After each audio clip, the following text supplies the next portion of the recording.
বাবা বা মা আর তাদের পায়ে হাত দিয়ে, আচ্ছা বাবা মার পায়ে হাত দিয়ে সালাম দেওয়ার বিষয়ে যদি একটু বলতেন। জাযাকুমুল্লাহ খাইরান। বাবা মার পায়ে হাত দিয়ে সালাম দেওয়া, দেখুন সালাম দেওয়ার একটা বিধান আছে, সালামের পদ্ধতি বর্ণনা করা হয়েছে সালাম দেওয়া।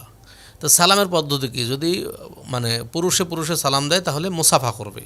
হ্যাঁ, মুসাফা করবে। মুসাফার ফজিলতটা কি, আমি যদি আমার বাবাকে সালাম দেই এবং সাথে সাথে মুসাফা করি তাহলে বলছে যে দুইজন পৃথক হওয়ার পূর্বেই তাদের সমস্ত গুনাহ ক্ষমা করে দেওয়া হয়।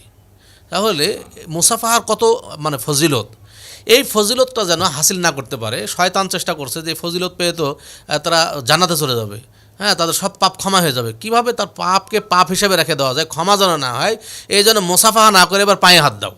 হ্যাঁ, এটা শয়তানের একটা চক্রান্ত ষড়যন্ত্র, সেই ষড়যন্ত্রের শিকার আমরা হয়েছি। আর মাকে সালাম দেবো আসসালামু আলাইকুম মুখে, হ্যাঁ পায়ে হাত দেওয়ার কোনো বিধান তো বলা হয়নি। রাসূল সাল্লাল্লাহু আলাইহি ওয়াসাল্লাম, সাহাবায়ে কেরাম, তাবেঈন ইজম, তারা কি কেউ কখনো তাদের পিতামাতার পায়ে হাত দিয়ে সালাম দিয়েছেন?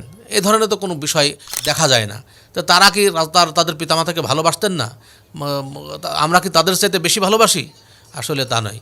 অতএব যারা এই কাজগুলো করেন আর যেই সমস্ত হুজুর বলেন এগুলো আসলে ঠিক নয়, এবং যে সমস্ত হুজুররা বলেন তারা ওই যে বাবা, তারা নিজেরা পায়ে হাত দিয়ে সালাম নেবে, এই জন্য তারা এগুলো বলে থাকে।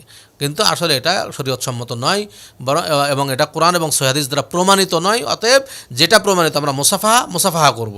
হ্যাঁ, আমরা যা প্রমাণিত নয় তা থেকে বিরত থাকব। এটাই হচ্ছে রাসূলুল্লাহ সাল্লাল্লাহু আলাইহি ওয়াসাল্লামের প্রতি ঈমানের একটা অংশ।